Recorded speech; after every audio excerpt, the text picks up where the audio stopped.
Na verdade, a gente pouco sabe do Jesus histórico. Pouco. Tipo, o que de fato ele falou, o que de fato ele fazia, né? Porque eles mesmos discordam. Você pegar Mateus, Marcos, Lucas e João, os 4 evangelhos canônicos que estão dentro da Bíblia, né? Porque tem várias outras dezenas de evangelhos que o pessoal não colocou. Que não era útil.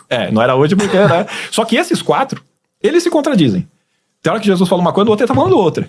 Tá? Na própria ressurreição é diferente. Na morte de Jesus é diferente. Os 4 evangelhos. É tudo diferente. Cada um conta uma história distinta. E o pessoal não percebe. O pessoal não lê. E quando lê, não lê comparando.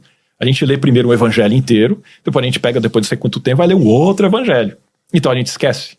Né? Na hora que você pega uma passagem, compara com a outra, você vê tudo quanto é erro.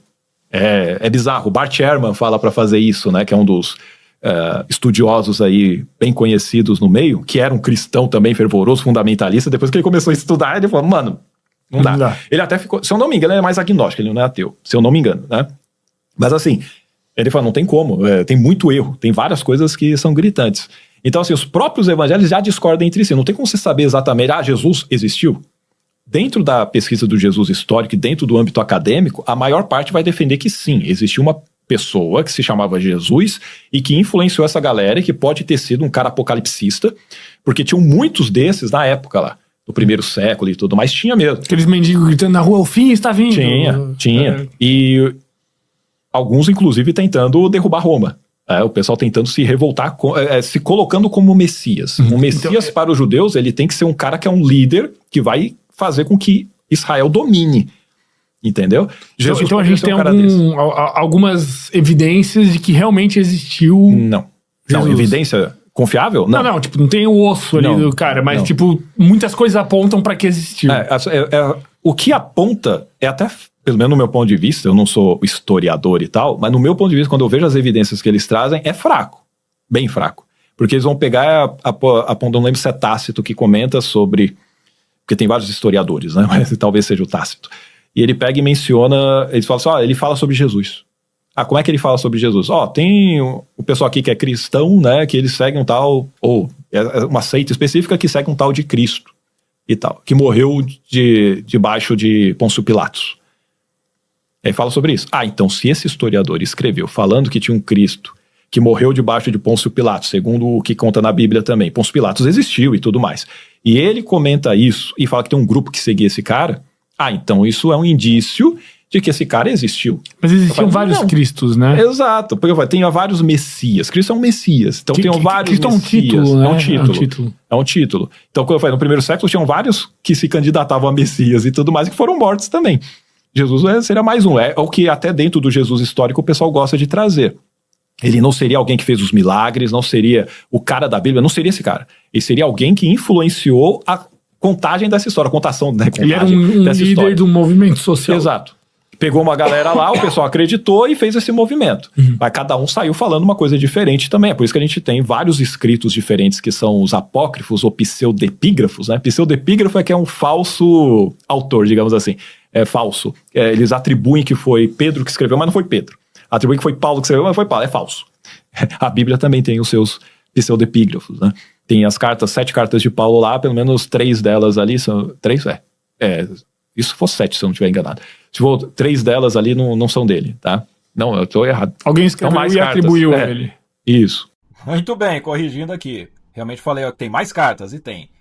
No Novo Testamento, temos 27 livros. Desses 27, 13 são atribuídos a Paulo.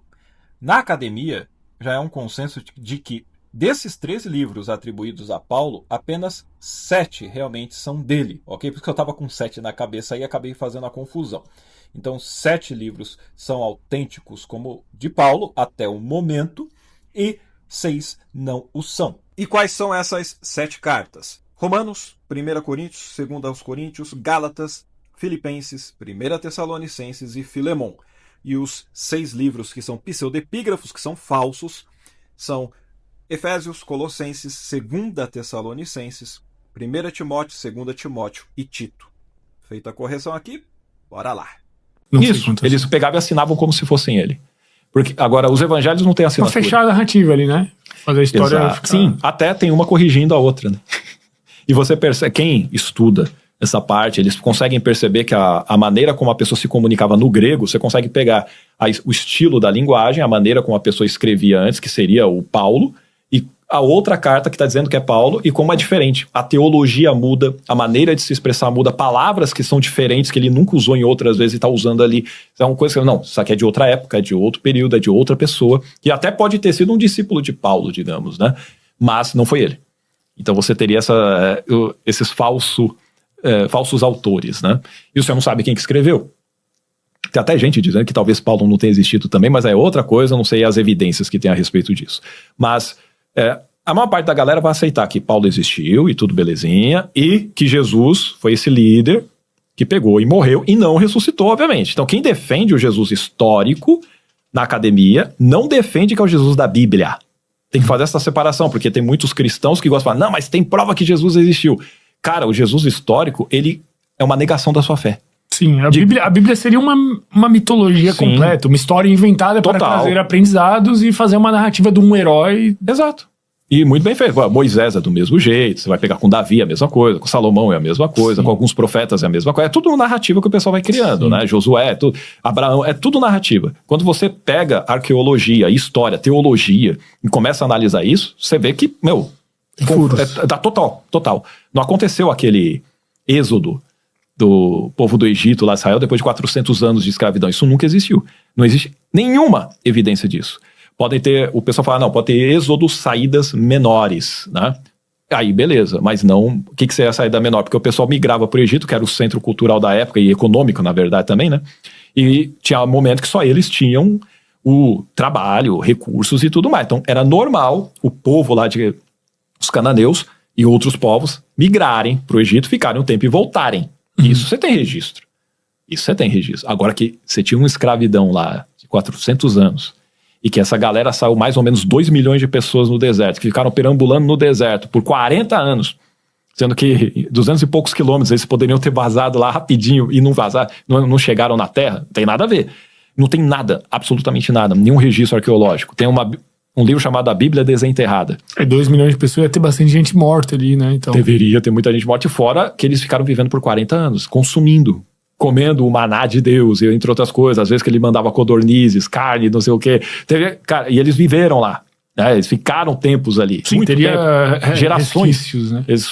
Então, assim, teria que ter alguma coisa. Ainda assim, digamos que foi um milagre nesses 40 anos, a roupa não envelheceu nem nada, é o que diz a Bíblia, então eles ficaram com a mesma roupa, não envelheceu nem nada.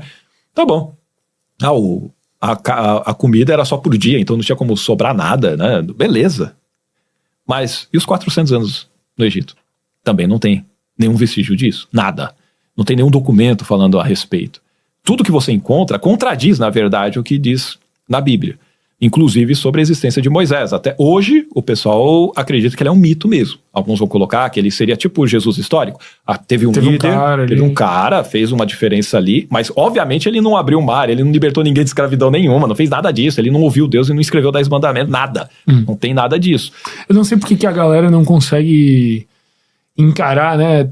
Pô, Jesus andou sobre as águas, por que não consegue encarar isso da mesma forma que falam o Ícaro saiu voando, subiu aos céus e foi no labirinto do Minotauro, assim.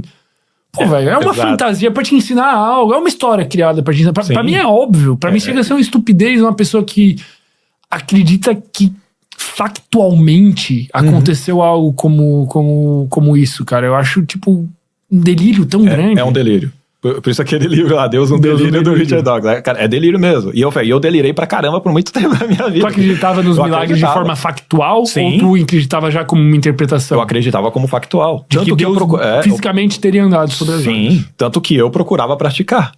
Entendeu? Porque tá escrito claramente que você tem que praticar. Senão você não é um cristão de verdade. Tu se jogar na piscina ali? Não, ele não fala pra você praticar por exemplo, vá lá e ande sobre as águas. Mas ele fala que você pode fazer as mesmas obras. Então, em tese, eu poderia fazê-lo. Tipo o Marçal tentando erguer a mina da cadeira de rodas ali. Ele ali, eu não duvido que lá, se fosse eu, na época de crente, eu faria a mesma coisa. A pessoa veio pedir oração, eu vou fazer, cara. Sim. Eu vou pegar e Deus vai operar. Eu faria. Ela tá crendo, eu creio, vai acontecer. E eu ia passar vergonha. O que eu não faria é o que ele fez depois. O que ele fez depois? Que ele joga a culpa pro pessoal. Ele fala, isso não aconteceu porque ele até fala, como é que é? Ele não lembra as palavras exatas, mas ele coloca que a curiosidade da galera estava atrapalhando, né? Ó, repreende esse espírito de curiosidade, não sei o quê. Ele começa a falar assim. E quando não acontece, projeta a culpa do milagre não ter acontecido. Depois ele joga a culpa pra galera toda, entendeu? Como se não fosse ele. Aí, beleza. Então, depois... Tem a ver com a personalidade dele. A personalidade dele. O cara aí manipula pra caramba, né? É saber usar a comunicação pro mau caminho, o cara é bom. O cara é bom nisso daí. Por isso, assim, se você não conhece as estratégias de comunicação que o cara tá usando, o pessoal vai. Porque é um monte de falácia, um monte de mentira e consegue enganar bem. Tal qual a maioria dos pastores, né? Sim. O pessoal tem um bom treino retórico, né, e de oratório. O pessoal aprende isso. E eles ficam praticando várias semanas, né? Então chega uma hora que você fica bom. E como eles precisam, de alguma maneira, responder a essas perguntas que você fala, você acredita nisso? Eu acredito. Então por que não acontece? Aí ele vai ter que dar a resposta. Então ele treina isso. Fica bom em dar desculpa esfarrapada. Agora, e tem pessoas que treinam as outras a terem medo. Igual você vai pegar, sei lá, não sei se pode falar o nome dele aqui, mas se você pode, o Silas Malafaia, por exemplo, ele vai pegar e vai mostrar que você não pode questionar um homem de Deus. Que se ele está fazendo algo errado e tudo mais, quem é você para se levantar contra o ungido do Senhor? Porque está escrito isso aí, ai daquele que se levanta contra o ungido do Senhor. Então ele usa essa passagem para você não pode se levantar, é Deus que vai dar conta dele. Então eu sou diabólico, por exemplo, se eu trago aqui uma pessoa que crê e começa a questionar a fé dela, eu sou... Exato, você está sendo um instrumento de Satanás. Tem algumas pessoas que falam, você é o próprio Satanás. Eu falei, caramba, se eu tivesse vivido esse tempo todo, seria legal, é um bom conhecimento, né? Aliás, se você tivesse Satanás, aí chama ele que eu quero trocar uma ideia com ele. Seria legal. Chama Deus também, a gente troca uma ideia, porque que eles ficam, vamos fazer uma terapia com eles pra ver se ele perdoa ou não, né? Se Deus consegue fazer uma coisa. E aí, gostou do vídeo? Então deixa sua curtida aqui, se inscreva no canal e é só alegria. E lembrando uma coisa, isso aqui é um corte do podcast que eu participei lá com o Fermento no Sem Groselha Podcast. Então aqui na descrição tem um link para você assistir esse episódio completo. São mais de 2h30 ali a gente trocando uma ideia muito legal sobre todo esse assunto, sobre a Bíblia, sobre a existência de Deus, de Jesus e tantas outras coisas que vão fazer você realmente aquela ideia de mind-blowing, entendeu? Vai explodir sua cabeça. Muita coisa legal e importante para você. Clica aí, vai lá. Se inscreva no canal do Sem Groselha, deixa sua curtida, seu comentário, compartilha com a galera que tá muito legal. E muito obrigado a você que tem me seguido, que tem aqui contribuído, inclusive com as suas finanças, tanto sendo membro e membra do canal, e você que não é, pode se transformar em um membro ou uma membra, e você também pode contribuir através do Pix, onde você vai me ajudar financeiramente a arcar com as custas judiciais de um processo que eu sofri por causa de um vídeo que eu publiquei. E muito obrigado a você que tem me ajudado financeiramente 1, 2 e mais vezes. Gratidão mesmo, grande abraço aí para você e muito obrigado mais uma vez. Vamos juntos, desmistificando a Bíblia e procurando fazer com que esse país saia da caverna e a gente possa ter, no futuro, uma sociedade mais livre, uma sociedade mais inteligente, uma sociedade que preza pela ciência, que não é negacionista e que realmente procura valorizar a vida humana, além da vida de todo o planeta, porque a gente depende dela, né? Então, muito obrigado, tamo junto. Lembra, não está inscrito no canal? Se inscreva aqui, compartilhe e deixa a sua mensagem aqui nos comentários e tamo junto. Valeu, nos vemos no próximo vídeo. Até mais, tchau.